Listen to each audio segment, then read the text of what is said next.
আচ্ছা, এই এই মার্কেটটা আমাদের কি বলতেছে, এন্ড অফ দ্য টাইম এই ক্যান্ডেলটা যদি আমাদের রেড গ্রিন যাই হোক না কেন, যদি ডোজি টাইপের ক্যান্ডেল হয়, আচ্ছা আমি এইখান থেকে ডাউনওয়ার্ড ডিরেকশনের জন্য অনেকগুলো ট্রেড প্রেস করলাম, আমি 4টা বা আরো ট্রেড প্রেস করব যদি আমার সেফটি মার্জিন দিতেই থাকে, কারণ এটা 90% মার্কেট ডাউনে ফল করবে, 90% মার্কেট ডাউনে ফল করবে, কারণ পরপর আমাদের 3টা ক্যান্ডেল আসার পরও আমাদের কিন্তু লাস্ট যে ক্যান্ডেলটা, এটা কিন্তু আমাদের কন্টিনিউশন ক্যান্ডেল দিছে।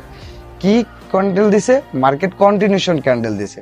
আর আমাদের অলরেডি যদি আপনারা আরেকটা জিনিস দেখেন, আমাদের কিন্তু এইখান থেকে কিন্তু সুন্দরভাবে একটা সেলিং প্রেসার আছে, সুন্দরভাবে কি করছে, মার্কেট কিন্তু ডাউন ফল করতেছে।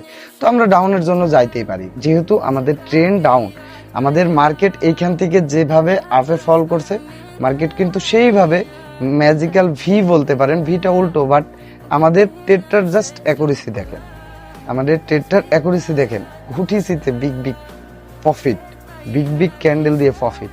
ভাই এর পরবর্তীতেও আমি আরেকটা ট্রেড প্রেস করব, এর পরবর্তীতেও আমি আরো 2টা ট্রেড প্রেস করলাম ডাউনওয়ার্ড ডিরেকশনের জন্য।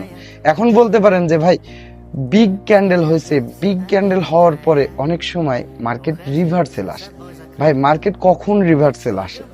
কোনো স্ট্রং লেভেল যদি ব্যতিক্রম করে, মানে কোনো লেভেল, স্ট্রং লেভেল যদি ব্রেকআউট করে এবং বিগ ব্রেকআউট করে, তখন মার্কেট রিভার্সেল আসে, তাছাড়া কিন্তু খুব কম রিভার্সেল আসে। দেখেন আমাদের কি এটা দেখেন, look at this look at, ভাই এর ওর কাছে ছুটে না বেরিয়ে আপনারা জাস্ট মার্কেটটা প্রত্যেক দিন 2 থেকে 3 ঘন্টা টাইম দিবেন, নতুন নতুন সেট আপ মেক করবেন এবং ব্যাক টেস্ট করবেন মার্কেটে।